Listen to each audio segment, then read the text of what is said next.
everyone. My name is Cameron Cowan. This is the Cameron Journal News Hour.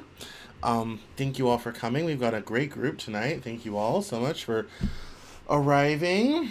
I appreciate it. It has been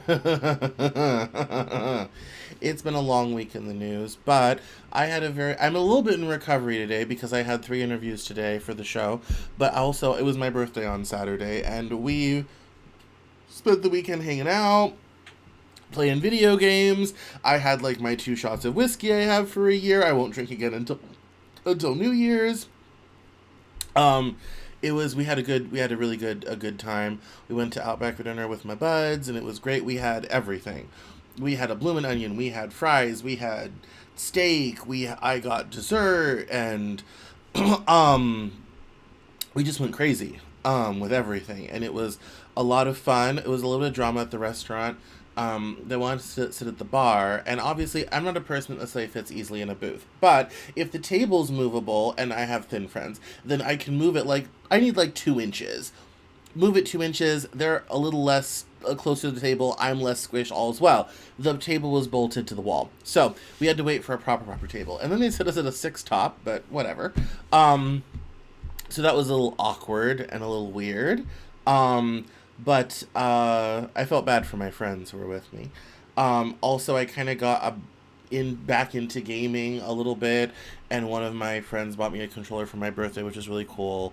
So we picked that up, and it was just a whole adventure, and kind of got back into playing Fortnite over the weekend, which I haven't played in 4 years since I went to grad school. And I realized I lost so much of like my work-life balance and everything between growing the business and going to grad school for 2 years and relationship and cross-country moving. I haven't really spent a lot of time like actually having fun. So it was really healing to just take a couple days and just not even read email and just have fun. It was really nice and very recharging. I'm a little slow today because we're still recovering from the weekend. But it also, I had 3 interviews today, so we're a little slow coming into the news hour this evening, but it was really good. Thank you to everyone on social media who wished me happy birthday. Thank you everyone who replied to the newsletter about my birthday. I appreciate that. Thank you all very, very much. Yeah, it's been fun. It's been interesting. And it's been good. Now I'm fully into being 37, which is crazy. I've been talking about it and kind of having some existential crises, some of which you'll hear on the interviews as they come out over the next couple months, but it's been a lot. But we're through it, we're in it, and we're moving forward with everything. So that's fantastic. It's been a busy week in the news. If you are subscribed to the newsletter, which you should be, head over to CameronJournal.com/newsletter to go, or just anywhere. If you go to, it'll pop up. There's a pop up. You can sign up. If you go and check that out, I did talk about this on Saturday, although it's gotten more press today. We'll talk about it a little bit more. Is the explosion in Iran. Right now at 7 o'clock, if you check my socials, I just posted a thread that I put together today about it, but there was an industrial explosion in Iran over the weekend. I talked about this in the newsletter. Not everything that's an accident is an accident. Wink, wink, nudge, nudge. But there's definitely rising tensions. Someone sent me a video of some missiles possibly from Iran going to Israel. Iran has attacked Israel in the course of their war in Gaza. And we're going to get into that in the Biden administration and ceasefire, which, yeah, new reporting has that. We'll get there. We have a lot to cover, but we'll get there tonight. Yeah, there's kind of rising tensions there. We have rising tensions in India, Pakistan. I got a lot of texts from different contacts and things over the weekend, and it's really crazy out there right now. So it was kind of nice to have a little bit of a break for myself, but then Monday we just started right up with everything. And we have some new executive orders out of the Trump administration. We have the big story though is what's about to happen economically with China. And I have several things on that. We're going to work through some things with that. But we have a lot. So without further ado, I'm not going to bore you with anything more from me. Let's get to the headlines. So let me do this, and let me do that, and then we'll do that. There we go. So we're not going to start with this story, though. We're going to start over here. Um, so, only my glasses on so I can read. 37, we have to borrow glasses now. Um, and so this is kind of the beginning of this kind of 6-tab group about the trade war with China sort of thing. Even some of the side stories are tragic. U.S. agriculture isn't nearing a tariff crisis. It's in a full-blown crisis already. Ports are empty. Freight bookings are down. And so it says here, warnings of empty store shelves have been in the headlines as multiple press reports indicate that the CEOs of America's top retail stores told President Trump that a prolonged trade war would lead to shortages. What could then become a reality, and what product categories would be hit first? Treasury Secretary Scott Bessent recently described a trade war with China as, quote, unsustainable. Already, a decline in manufacturing orders from China and a plummet in Chinese freight vessel bookings and sailings to the U.S. are edging the national supply chain closer to a tipping point. But when does the supply chain reach the point of no return? When currently paused orders need to be re-upped for the supply retail chain to be replenished? Apparel and footwear are one key consumer product area to watch. It says here that the average tariff rate for apparel and footwear imports from China was about 18.5%, but for many it is much higher due to additional duties. When you add 145% on top of that, you get an average figure exceeding 160%, but in some cases the actual tariff exceeds 200%. It also shows shipments from China to the U.S. for Amazon, IKEA, and Walmart on a 7-day rolling average. And it also, so that's Amazon, this is IKEA, this is Walmart, and it says the risk of retail shortages will depend largely on how long the unsustainable tariff levels last, and the extent to which companies front-loaded inventory in the early months of 2025 based on Trump's threats. A Chinese government minister recently said, quote, "At present there are absolutely no negotiations on the economy and trade between China and the U.S., unquote. If the tariffs do indeed go lower and are considered more manageable to absorb, production orders could resume and shipments could begin again. But if the high tariffs continue, expectations are that the U.S. consumer will be faced with persistent shortages, especially as Chinese suppliers concentrate on other markets. If that happens, the U.S. supply chain will then have to compete for manufacturing capacity. The next several months will provide critical information about the health of the supply chain," said Michael Salerno, Vice President of International Banking at FNBO, the First National Bank of Omaha. It says here that many of these blank sailings have been announced with very limited advance warning to the shippers. And there's been cancellations.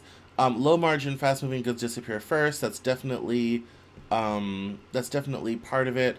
The other, I don't think this is the story with the stuff from Shein. Oh, here we go.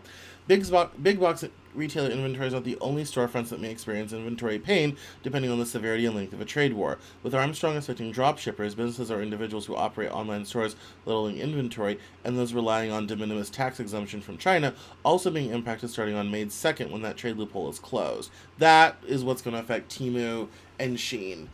In other stories, I've seen people say literally if you need to buy something, buy it like today, the next couple days, because we don't know what we're going to have in terms of supply of things, moving forward, especially anything coming from China. So I wanted to kind of start with that as a basis to kind of structure our thinking about what the dependency is, what could happen, and where when the empty shelves might really start because the cost is just too prohibitive. So the first kind of thing is, we know, and I've written about this and we've talked about this before, that Scott Bessent wants to achieve lower interest rates, cheaper money, a devalued dollar, and lower borrowing costs. So with the trade war happening, it's a difficult thing because, as we found out during the pandemic, and this tweet states it very well, you cannot fix a supply shock with either fiscal or monetary stimulus. Real consumption is set by the quantity of goods and services available, and tariffs pull those real goods and services out of the economy. Lowering interest rates won't make more stuff. It will just make more inflation. she's responding to this tweet from James Fishback, who is saying, "Oh, American interest rates are begging the Federal Reserve, please lower interest rates," and they're convinced that Jerome Powell is doing it to spite Trump, and that's not the. It really is this. They finally got inflation down to 2.4, which they did last fall before Trump took office. For those who think that Trump did that, no, Trump inflation was down last fall. They finally got inflation down, and I actually just posted on my LinkedIn newsletter.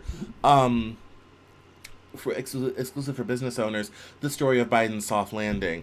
If you want to go see business owner stuff, linkedin.com/n/Cameron Cowan, you can subscribe to the Cameron Joel newsletter. It's exclusive to LinkedIn and is written for the business owner. So it's not as for the public as my newsletter at CameronJoel.com. So, but I do write interesting stuff there if you want to go check it out.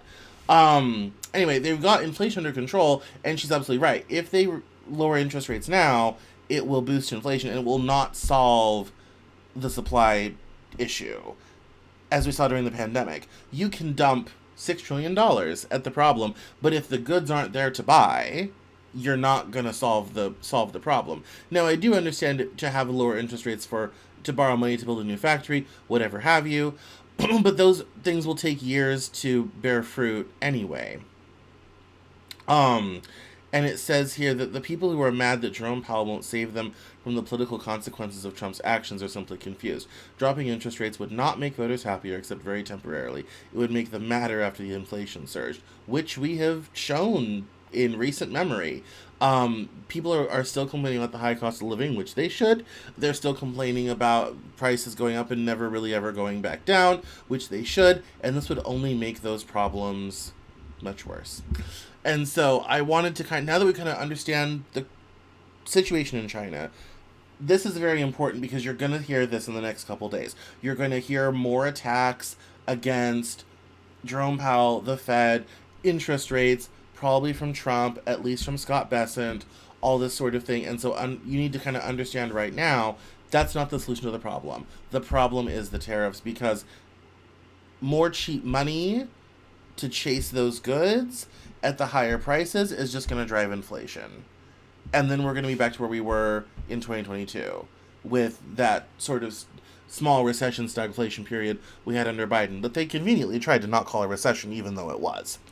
So, moving on to the next one, container bookings. So, I love this account, by the way, Spencer Hakineman. I don't know why I'm not following him. I should be. And it's showing that you have container bookings from China on the U.S. are falling sharply.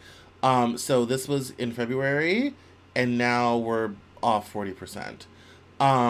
And it's basically, if if it's coming from China, if it's a product from China, which literally tons of stuff is, including packaging, like plastic bottles, glass bottles, all this sort of thing. I mean, anything, this was probably made in China, all this sort of thing, even, stuff that's not, like even this Pepsi that I've been nursing all afternoon that's now hot, the Pepsi's made here in America, the bottle may not be, or even the cap. I mean, you'd be surprised where this stuff is, where it comes from, all this sort of thing. It's, gonna be out of, out of control in just the most, terrible way. And so the fact that this is, kind of what's happening and everything is just, it's devastating. There's really no other way to put it. It's devastating in terms of trade. And the longer this tariff situation goes on, and the longer that neither side blinks, and Lord knows, Trump may blink first, but I think he's trying to hold out on this one, is the worse this is going to get. And by the way, and this kind of, I think we have another story about this, this doesn't get fixed quickly. It's not an on-off switch. Those containers are going to go somewhere else. Those shipments are going to get rescheduled. It will be, even if Trump said today, on April the 28th, 2025, the tariffs are over, this problem is 3 to 6 months. And again, you don't even have to believe me on this. Just remember COVID. We've been through this in very recent memory. Just remember what it was like with COVID. That's how long it will take to fix this. And that was one of the things that CNBC story pointed out, is that, the longer this goes on, the longer it takes to fix. Manufacturing capacity goes elsewhere, and then all of a sudden you have to get back in line behind everyone else for manufacturing capacity, which means you could end up with not getting stuff for 3, 6, 9, 12 months. This is the situation that we're facing, and this is going to have devastating economic consequences. When you can't get the plastic bottle you put your product in, you're going to lay workers off because you can't sell your product. When when stores like Target and Walmart can't get new goods, they'll close stores and lay people off and leave shelves empty, or leave the stores open what they can get but lay people off all the same. I mean, this is going to ripple throughout the entire economy, and a lot of regular working people are going to be hurt. This is the other kind of interesting aspect of this that I kind of enjoyed. Is people have kind of forgotten that we're in the middle of trying to decide if we're going to ban TikTok or not. Now, the law was passed, and Trump has extended. They're trying to close a deal for the sale of TikTok to an American company with a lease on the algorithm. That conversation is not happening right now. I've written about that in a couple newsletters. And this kind of reminded me of this whole situation, of how random this all is, how unplanned it all is, and how we're not getting the type of considered, planned response in this situation that we need. And it says here something very profound here about the whole Trump experience. Trump stepping over Congress to punish Chinese manufacturers, his tariffs, while stepping over Congress to unpunish Chinese social media, his stay of the TikTok ban, is one of the clearer cases where I don't think it's possible to really articulate any coherent ex-ante strategy for this administration. The best a Trump explainer or defender can do is watch what he does and explain after the fact that it's brilliant. So you get a bunch of very or mildly clever ex-post explanations, but nobody can tell you what's going to happen next week.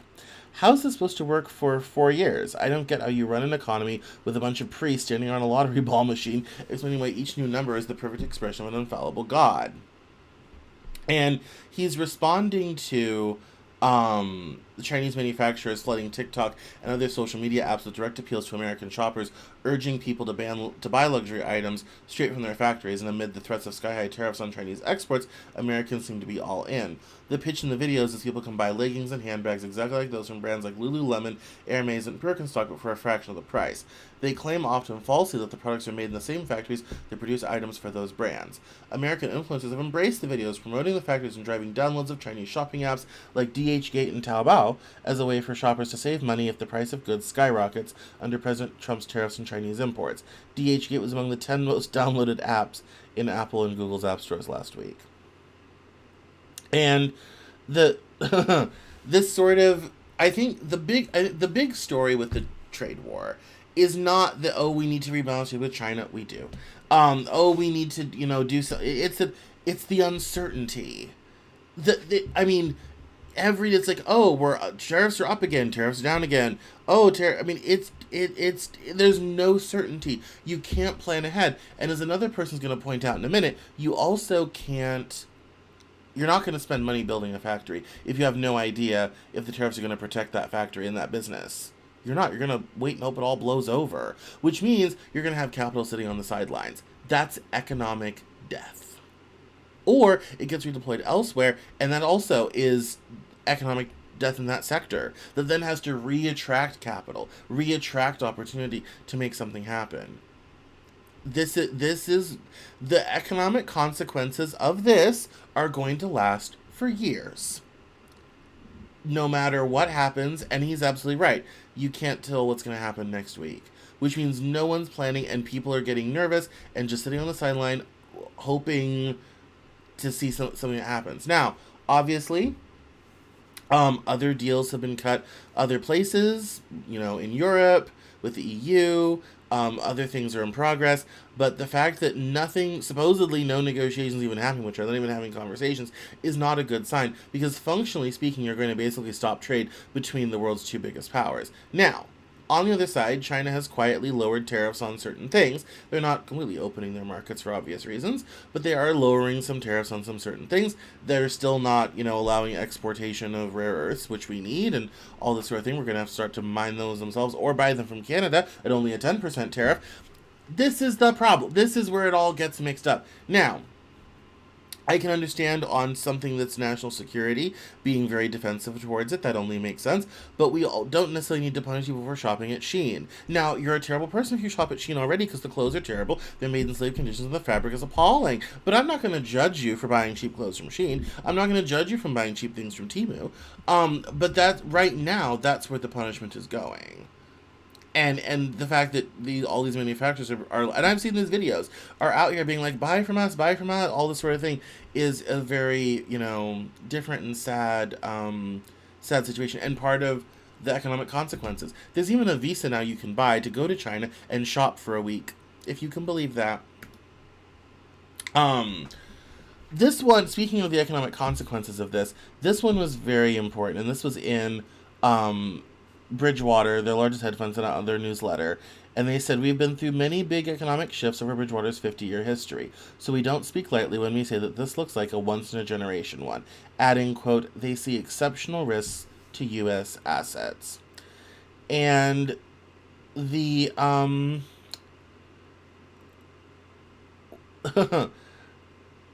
of the things that kind of the downside upside of the global trading system as it has existed is it has allowed the United States to become incredibly wealthy. It's allowed us to export our inflation onto the rest of the world. It has allowed us to live far beyond our means for a long period of time because we built a system that will allow us to do that.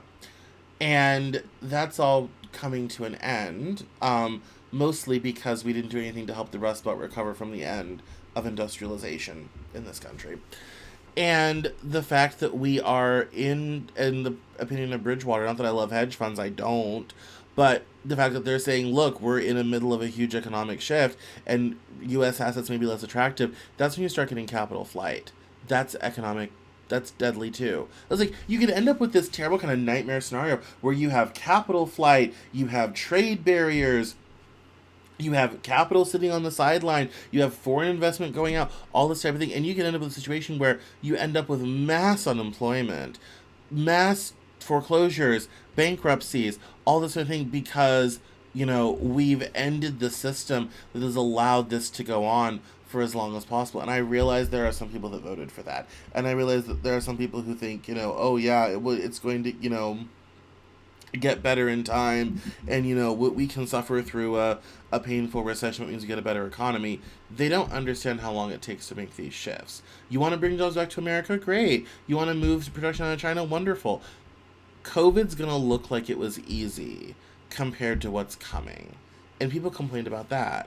And when you want to talk about inflation, if we're reindustrializing, the amount of money that would be spent on new factories, yeah, you're going to get jobs out of it, but inflation is going to be tremendous. And the price of, you think prices are up now, way more when you have American cost of labor behind it.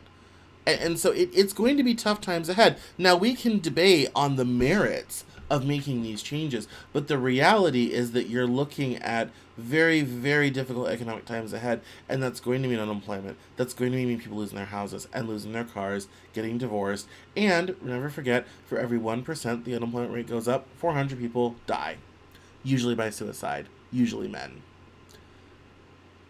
The toll in life for this could be huge. Things to sit with and think about. Now, turning our attention, when I found this, I loved it. So, this company, Athena, I forget what they make. Oh, they make shower heads, that's right, and shower filters. They did a test. It says here, everyone says they'll pay more for made in the USA, so we ran an A/B test. It says here, we make filtered shower heads. Clean, sleek design, but more importantly, the best shower filters on the market. Our best-selling model, manufactured in Asia, China, and Vietnam, sells for $129. But this year, as tariffs jumped from 25% to 170%, we wondered, could we reshore manufacturing to the U.S. while maintaining margins to keep our lights on? An important part is to mention that most of our filter materials, KDF55, is sourced from the US, so technically we partly source from Asia. We found a US supplier. The new unit costs nearly 3 times more to produce. To maintain our margins, we have to sell it for $239. So we created an experiment. We created a secret landing page. The product and design were identical. The only difference, one was labeled Made in Asia and priced at $129. The other, Made in the USA, at $239. The visitors were given the choice either buy Made in the USA or buy the Made in Asia version. The results were sobering. Add to carts for the US version were only 24. Conversion, 0. Not a single customer purchased the Made in USA version. So, it says here, visitors, 25,650. Add to carts, Asia, 3,000. Add to carts, USA, 24. Purchases, Asia, 584. Purchases, USA, 0. We tested everything. Color, copy, layout. We ran it over multiple days and traffic sources. Same outcome every time. For a moment, we thought we made a technical error. We hadn't. This wasn't a failure of marketing. It was a referendum on price. We wanted to believe customers would back American labor with their dollars, but when faced with a real decision, not a survey or a comment section, they didn't. It's not their fault. Most people are stretched. They're feeling inflation everywhere. Gas, groceries, mortgages. Supporting U.S. manufacturing becomes a luxury most can't afford, even if they want to. This is not just our problem, it's the economy's. Small brands like ours want to manufacture here. We're willing to invest, but without serious shifts in consumer incentives, automation, trade policy, the math doesn't work. Not for us, not for our customers. We're still committed to exploring local manufacturing, but for now, it's not viable. We're sharing this because the numbers surprised even us, and we think they're worth talking about. If policymakers and pundits want to rebuild American industry, they need to grapple with this truth. Idealism doesn't always survive contact with the price tag.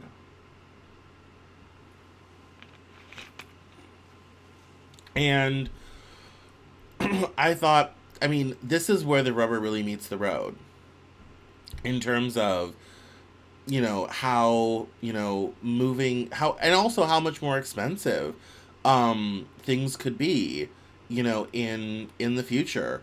And how, if we were really to do this, the type of money we'd have to pay. And again, how much lower your standard of living is going to be.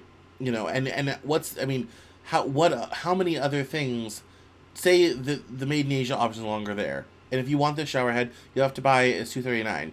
What other things are you not going to buy because you paid $239 for a shower head? How many businesses don't get off the ground because the prices has to be too high? How many people can't start a business? This is all the secondary order consequences that never get talked about, but are very, very important when talking about this. So when I saw this little case study from a nice, normal brand, this man, Ramon Van Meer, is right here. You can email him. You can call him on the phone. He's a real person. Right here in America. And they're already being like, this is, kind of, regardless of how you think about it, hard to make it work. So, I also want to, oh yeah, that's Biden. All right. I also want to, kind of, having gone through all that and processing all of that, I want to kind of flip the script a little bit. This thread is kind of talking about China versus the US as systems. And how, China is not necessarily our enemy, that perhaps we have more bigger issues. So it says here, Americans are told they're free, but what is freedom when your roads are crumbling, your water is poisoned, your hospitals are bankrupt casinos, and your leaders are bought by defense contractors on Wall Street? What is freedom when you're too broke to leave your town, too sick to afford a doctor, too scared to speak your mind at work, and too propagandized to even recognize who's robbing you blind? They trained you to hate the word communist, so they could steal your future with the word capitalist, and they called it patriotism. But here's the truth. Real patriots aren't the ones waving flags, they're the ones tearing down illusions. Because no, the problem isn't that America's too free, it's that it's too obedient, too loyal to a system that feeds it lies and calls it liberty. Americans don't need to fear China, they need to study it, to ask, why are their trains faster? Why are their cities safer? Why are their people healthier, more unified, more stable, while you are drowning in debt, division, and despair? The answer will burn through every lie you've ever been told, and once you see it, you don't go back. You realize it's not China that stole your future, it's the people who told you to hate China. It's the system that told you war was peace, poverty was your fault, and that the enemy was somewhere over there. No. The enemy built the prison you live in. The enemy taught you to call it freedom, and the enemy fears only one thing, an American who finally knows who the real enemy is. Revolution doesn't begin with guns, it begins with clarity. Clarity becomes courage. Now, let it spread. Now, let's be mindful that this was written by someone who was born in Vietnam and lives in Asia, sort of thing. So this is from that perspective, but I wanted to kind of reverse this because too often times the conversation is us versus them, there, and Trump has this whole idea of we're being taken advantage of, we're subsidizing Canada, we should just annex them, all this type of thing, and this kind of calls us to look at the problem from the other angle, and to start thinking about the system in a more holistic way that has us really evaluating, is the system working for us? Could we be, doing better by making sure that our infrastructure is good, that we have decent healthcare, all this type of thing, and why don't we have those things? And that maybe that instead of a trade war, that's what really matters, is, the lifestyle of people, what, actually makes life worth living in this country. And some of the comments were very, interesting. And obviously there was a lot of, there's someone quoting Stalin, that's necessarily not, not great sort of thing. But I think it's important, I think, from a lot of the Chinese perspective, which oftentimes is propaganda written by the government. Let's remember that. That China is not this sort of backwards peasant place that it once was. It's become quite modern. The manufacturing is sophisticated, all this sort of thing. Now, not that China's system is perfect. Lord knows it's not. And there's a lot of people who are unhappy with it, particularly Chinese young people who suffer from high employment. And who are causing a bit of political upheaval in China right now. And certainly not people who were, stuck inside, starving to death during zero COVID. The Chinese system is not perfect, but I think it does call for this idea of, is that the real enemy? Or is this whole problem that the American people aren't being prioritized for the things they need to live and thrive in society? And anyone who's listened to this show for any length of time knows my focus, my politics, essentially, is creating a society where everyone can thrive. Creating a society where when people thrive, society thrives. And when society thrives, so do the people. And that the society can never thrive if the people inside of it are not thriving. Does a trade war move us forward on that? Not really. And let's face it, people don't really want to work in factories. They don't want to go back to those jobs. They want the stability and the middle class upward mobility that came with it. That's what they're looking for. And I've said before, and I've said it again, one of the great mistakes we've made in the last 25 years is we have created a lot of jobs and a lot of value. It's happened in about a dozen cities, usually on a coast, except for Denver. It's happened in very few places. It's not spread out to the whole country. The new industries we've created in knowledge, information, expertise, and services take place in a handful of places. We're not, the economic growth that's happened over the last 25 years is not in Denison, Iowa, or Des Moines. It's not. It's in about a dozen major cities, usually on the coast, except for Denver. And that has left a lot of people in those places, particularly non-educated people in those places, feeling like they've been left behind. And they have been. The jobs that they might have worked are now in Shenzhen. And that's the problem that's worth fixing and addressing. And that's what this thread, from a Chinese perspective, you kind of ask the question of, is it China's fault or is our system lousy? And I think the answer is maybe a little bit of both. So that's enough of China and the trade war. We've done that for a half hour. So let's move on to some other news items of the week. And we're going to start with Biden and the ceasefire. So drop site news is great. This is investigative journalism, excuse me, coming out of Israeli Channel 13. And it says here, God did the state of Israel a favor that Biden was the president during this period. We fought in Gaza for over a year, and the administration never came to us and said, ceasefire now. It never did, and that's not going to be taken for granted. That's not to be taken for granted. Former Israeli Ambassador Michael Herzog.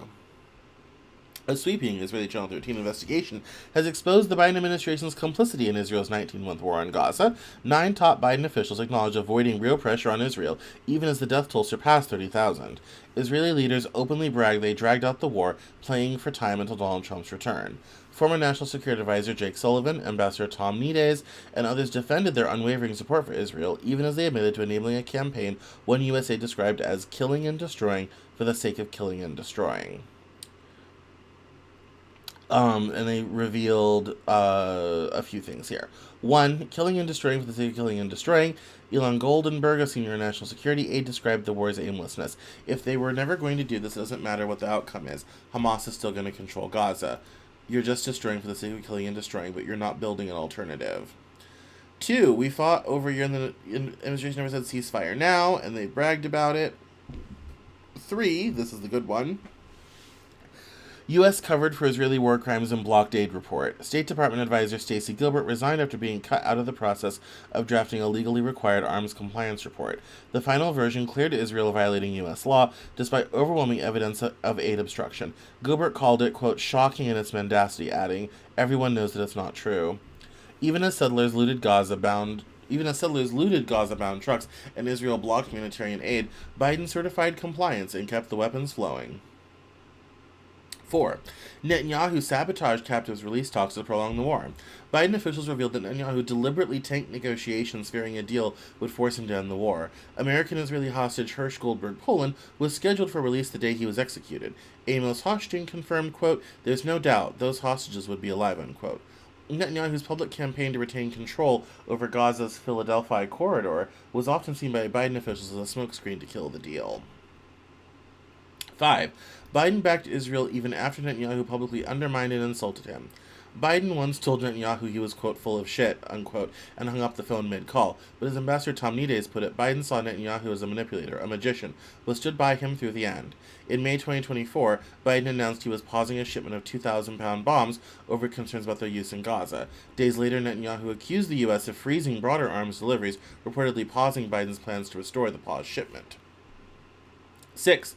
Saudi deal collapsed because Israel refused to make any concessions. Biden officials described how a U.S.-Saudi normalization deal coupled with defense and economic pacts was nearly complete, but it required Israel to accept a political horizon for Palestinians. Dan Shapiro, a former Deputy Assistant Secretary of Defense, explained, quote, we always understood that the Israeli government depended on far-right ministers who would try to block that commitment. That might require an election or a coalition shuffle. Former U.S. Ambassador Jack Lew called Israel's refusal to engage, quote, kind of shocking, unquote. Amos Hochstein said, quote, I don't understand the decision not to grab that opportunity as the most important strategic move Israel can make, unquote. Herzog claimed Netanyahu deliberately stalled, hoping Trump would return to office and take credit. Quote, it was my understanding that the Trump preferred for the deal to wait until he got into office so that he'd be the one to do it, unquote.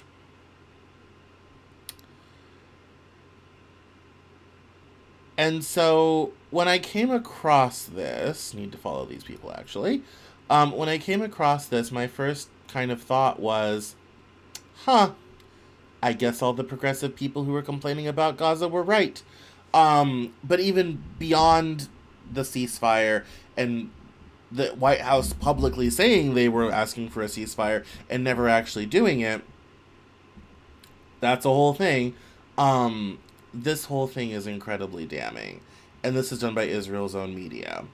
The killing and destroying for the killing and destroying never said ceasefire. Now, Israel being like, yeah, thank God they never actually asked for a ceasefire. But then also the way Netanyahu behind the scenes tanked deals, stopped hostages from being released, complained about weapon shipments, all this type of thing. The Biden administration was falling all over themselves to back Israel entirely and were not working behind the scenes for a ceasefire as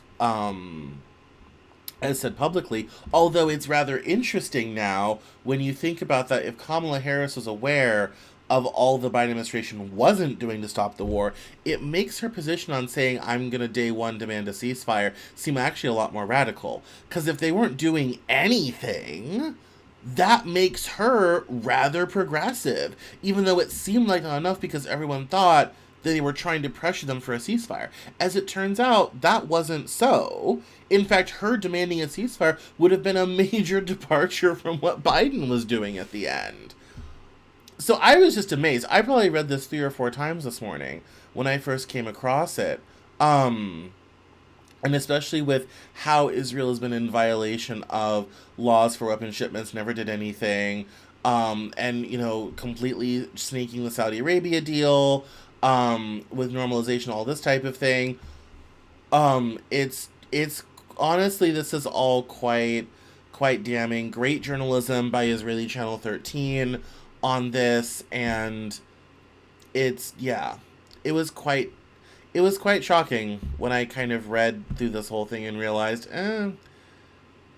folks, we've been flim-flammed. Um, and if you are, passionate about ending this war as fast as possible, as I have been, and as I have always said, criticizing Israel is not anti-Semitic, is not criticizing Jews. Jews happen to be in charge of the government. I don't care if purple people eaters were in charge of it. I would still complain. This shows that the Biden administration completely dropped the ball on trying to stop this war in Gaza. And Netanyahu and company were playing the long game, hoping that Trump would get in. They got their wish, and now they're going to really be able to do what they want, even though they were also doing it before. The Biden administration didn't do enough. They didn't, and it's here, and it's, Michael Herzog, and yeah, it's a quite, sad and damning situation. There's no other way to put it. So, we have a lot of other news stories, so let's move on, but that's a tough pill to process. Oh yes, Doge. Let's read the New York Times before we read the Twitter thread. So, what Elon Musk didn't budget for: firing workers costs money too.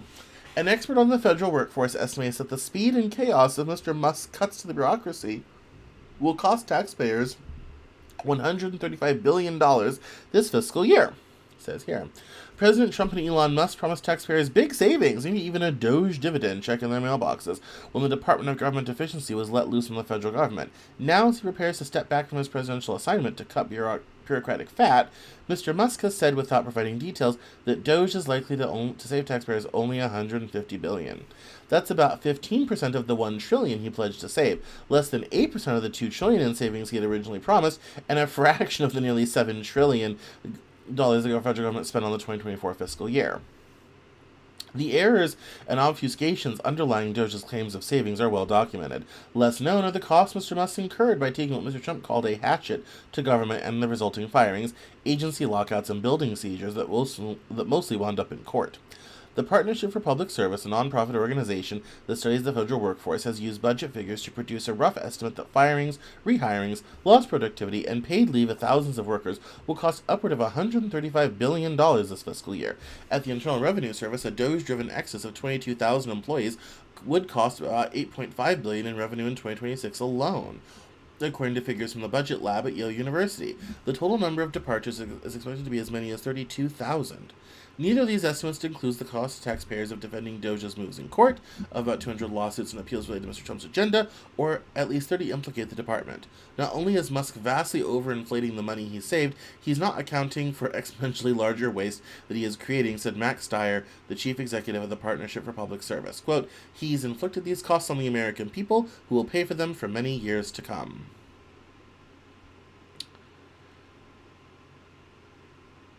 It says the law is clear, said Jerry Buchholz, who over 3 decades in public service handled hiring and firing at 7 different federal agencies, including NASA and the Defense Intelligence Agency. They can do all the things they're currently doing, but they can't do them the way they're doing them. They can either start over and do it right, or they can be in court forever.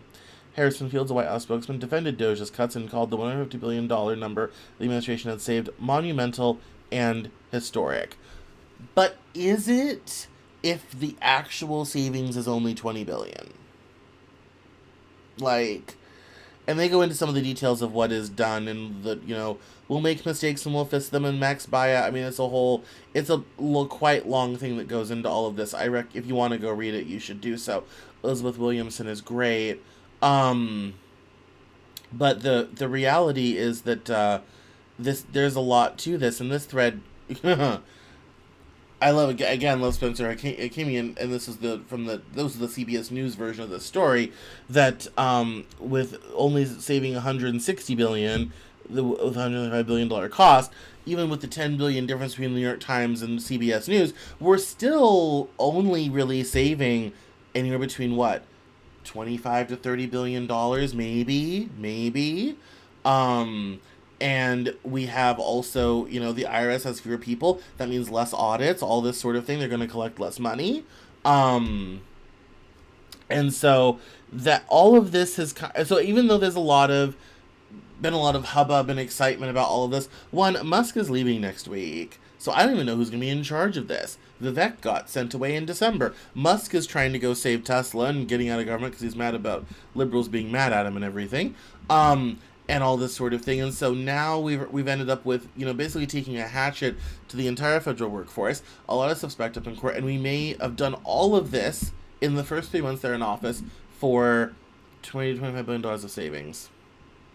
And that's including things like USAID, all this type of thing. I mean, it's here's the thing that they kind of forget. One, you can fire federal workers. There's just a process for it. That's the first thing. The second thing is the big movers in federal spending are defense, Medicare, Medicaid, and Social Security. Now, Social Security is a self-funding program, so you're down to Medicare, Medicaid, and defense spending. If you really want to cut down the government, that's where you would cut the government down at, sort of thing. Going after the low-hanging and easy fruit is low-hanging and easy, but it's not going to put really any significant numbers on the board. Minus the fact you've done it in such a terrible way, you're going to cost more than you are saving. How silly is that? I heard a comment. Well, I mean, yes, so it's funny you should mention that in the comment section. Let me add this to the, yes. He got done when he wanted done. All those cases against his companies went poof. Yes. Now, here's the thing. Literally the first comment on the Twitter thread. I prophesied this months ago. The entire purpose of Doge was to destroy the bureaucracy that kept Musk's businesses in check and consumers safe. Also, it was to collect private data and sell it to the highest bidder. Saving money was never the point. I also think the other half of that equation, where saving money was also not the point, saving money also wasn't the point. It also, a big part of a lot of what the Trump administration is doing has nothing to do with saving money or trying to, and we're going to get to restoring equality and meritocracy, EO, here in a minute. It all has to do with getting rid of left power bases. Think of who they're attacking.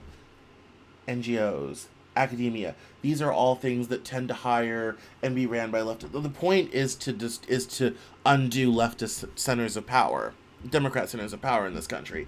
And there was actually something I thought I should have saved it, but I saw it today. And he said, I voted for them to make the left no longer a political force in this country. And there's an aspect, I don't think they're necessarily going to accomplish that, but they definitely are a lot of what is happening is kind of going in that direction. I do have a story about the Harvard lawsuit. We're going to get to it. I mean, yes, I mean, this is all, I mean, this has all been, honestly, a lot of kind of no point to any of this. Now, if they had come together, created a plan, and they did this in the 90s at the end of the Cold War because they wanted to draw down from Cold War posture.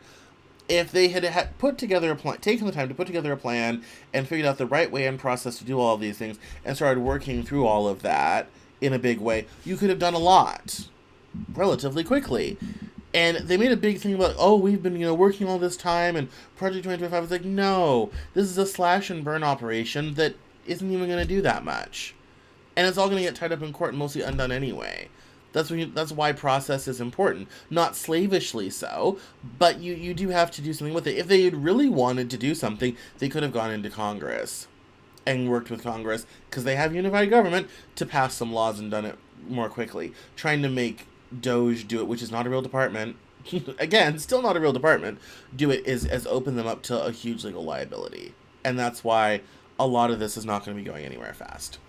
So, let's move on to an interesting bit of news. President Trump is expected to sign an executive order Monday that ensures truckers are adept at speaking English, America's official language, Breitbart News can reveal. A White House document on the expected executive order reviewed by Breitbart News, of course it was sent to Breitbart, aims to ensure those operating a commercial vehicle in the United States are qualified and proficient English speakers. Quote, President Trump believes that English is a non-negotiable safety requirement for professional drivers, as they should be able to read and understand traffic signs, communicate with traffic safety officers, border patrol, agricultural checkpoints, and cargo weight limit station personnel, and provide and receive feedback and directions in English, the document notes. Under the anticipated order, Transportation Secretary Sean Duffy will be directed to, quote, rescind and replace guidance to strengthen inspection procedures for compliance with English proficiency requirements per the White House document. For years, an existing federal standard that commercial drivers read and speak English, quote, has not been enforced, unquote, per the document. The expected order, quote, mandates revising out-of-service criteria to ensure drivers violating English proficiency rules are placed out of service, enhancing roadway safety. Duffy will also be tasked with evaluating protocols for the authenticity verification of CDL's commercial driver's licenses. Moreover, Duffy is directed to improve the working conditions of truck drivers through additional administrative, regulatory, or enforcement actions under the anticipated executive order. And this goes along with Trump took executive action in March to establish English as the official language of the United States.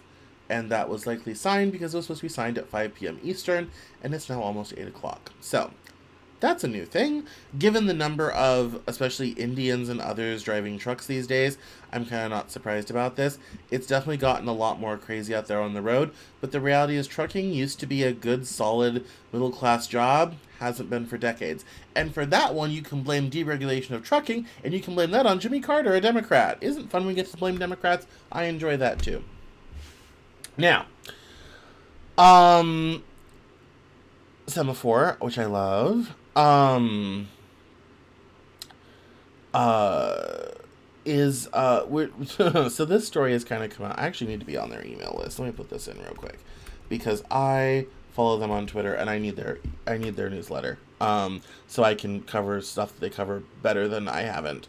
So this, let me give the background for this first. So, a lot of tech oligarchs and others have been in sort of these private group chats plotting and planning their projects for our country. And some of these have finally come out. It says, last Thursday morning, a bit before 10 a.m. in Austin and 11 p.m. in Singapore, Joe Lonsdale had had enough of Balaji Srinivasan's views on China. Quote, this is insane CCP thinking, unquote. Lonsdale, a co-founder of Palantir, wrote to a 300-member Signal group. Quote, not sure what leaders hang out with you in Singapore, but on this you've been taken over by a crazy China mind virus.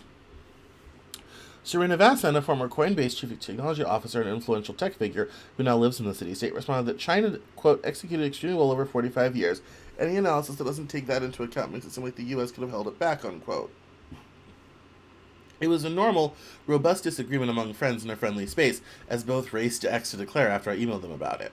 And it was just another day in Chatham House, a giant and raucous Signal group that forms part of the sprawling network of influential private chats that began during the fervid early days of the COVID-19 pandemic, and which have fueled a new alliance of tech and the U.S. right. That same week in Chatham House, Lonsdale and Democratic billionaire Mark Cuban sparred over affirmative action, and Cuban and Daily Wire founder Ben Shapiro discussed questions of culture and work ethic. This constellation of rolling elite political conversations revolved primarily around the venture capitalist Mark Andreessen and a circle of Silicon Valley figures. None of their participants were surprised to see Trump administration officials firing off secrets and emojis on the platform last month. I did not have the good fortune to be accidentally added to one of these chats, which can be said to make messages disappear after just 30 seconds. But their influence flows through X, Substack, and podcasts, and constitutes a kind of dark matter of American politics and media. The group chats aren't always primarily a political space, but they are the single most important place in which a stunning realignment toward Donald Trump was shaped and negotiated, an alliance between Silicon Valley and the new right formed.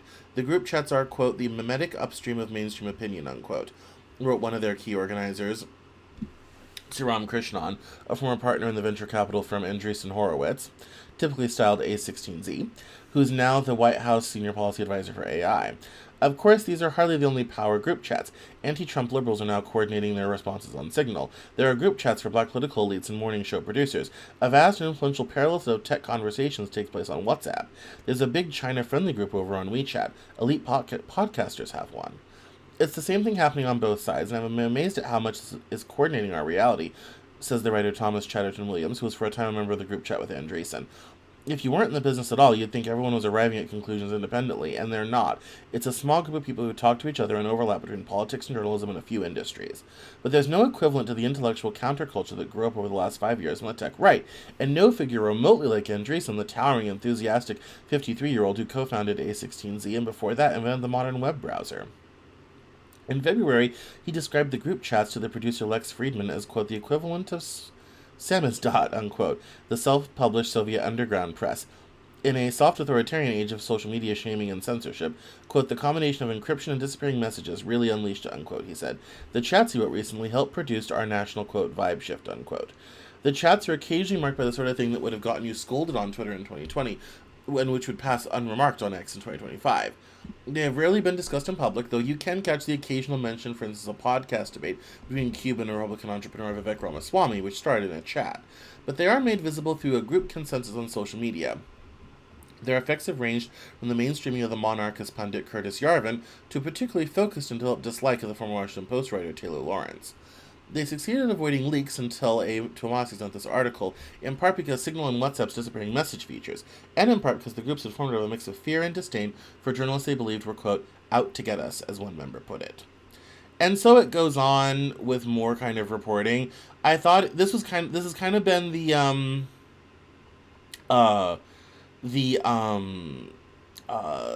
story du jour. It's quite long, as you can tell. But the fact, I mean, it's really an interesting sort of, I mean, obviously this isn't new, elites getting together chatting. That's not new. I think what's kind of novel about this is the platform it's happening on. There's, it's kind of perfect because there's no record of it. Only those inside know, sort of thing. And this has all kind of gone under the radar until it's come out with Ben Smith. Who's finally tried to say, like, yeah, the action's not happening on social media anymore. It's happening on Signal. It's super secret. And everyone is, it's becoming a sort of American elite group think that's happening in this sort of clandestine area, and everyone's starting to say that. And that's why I think sometimes it seems like, it's like, oh, yeah, everyone, has the same message at the same time and is coming to the same conclusion. And it's all, yeah, it's all happening on WhatsApp and Signal. So, like I said, this kind of hit Twitter this morning. It's a very interesting,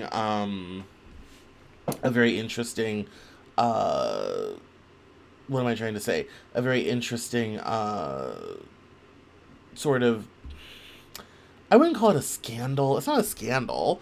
It's an interesting perspective on how these things are happening, how things are happening behind the scenes. I think calling it the dark matter of America's political landscape is really interesting because it's really happening very much behind the scenes. And one wonders, I wish I was on any of those group chats. I am in a couple for journalists, but I'd like to be in Mark Andreessen's group.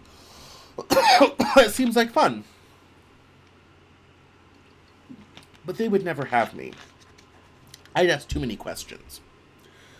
Alright, let's get through the last of these stories. And then I'm out of here. Because my voice is dying because I've been talking all day. So, this I thought was interesting on the remote work front. Remote work is here to stay, especially if you speak English. Says here, a sweeping Stanford-led survey of 16,000 college-educated workers across 40 countries finds that the average employee now works from home 1.27 days per week, a figure virtually unchanged from 2023. Says here, the most striking pattern in the data is regional. Anglophone countries lead the world in remote work. Canadians and Britons average only 2 days a week at home, with Americans close behind at 1.6. By contrast, the practice is far less common in continental Europe and East Asia. In South Korea, for example, the average is just 0.5. So what explains this divergence? According to the study, culture is the primary driver. Using Dutch psychologist Geert Hofstede's framed individualism index, the authors found a strong correlation. The more individualistic a country, the more it embraces remote work. As shown in the chart below, English-speaking nations are the most individualistic and the most likely to work from home. We see them here: Canada, Britain, the United States, Australia. In contrast, East Asian countries are the least individualistic and least likely to work from home. Here we have China, South Korea, Japan, even Mexico, Nigeria, India. In these highly individualistic societies, managers tend to place greater trust in employees to perform without constant oversight. workers in turn view productivity as a personal responsibility driven by guilt, rather than a collective obligation driven by shame. Nowhere is this ethos more deeply ingrained than in the U.S., where a long-standing tradition of Jeffersonian individualism exalts the self-reliant homesteader and casts suspicion on the crowded urban panopticon. Bottom line, remote work is here to stay, especially in the Anglosphere. I don't really have anything to say about this other than I thought it was interesting that they correlated individualism with working with remote work and more collectivists with, with less at home work. I thought that was interesting.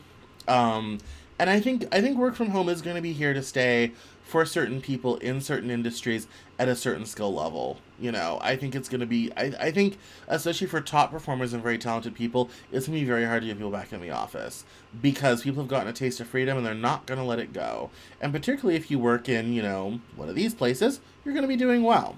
So,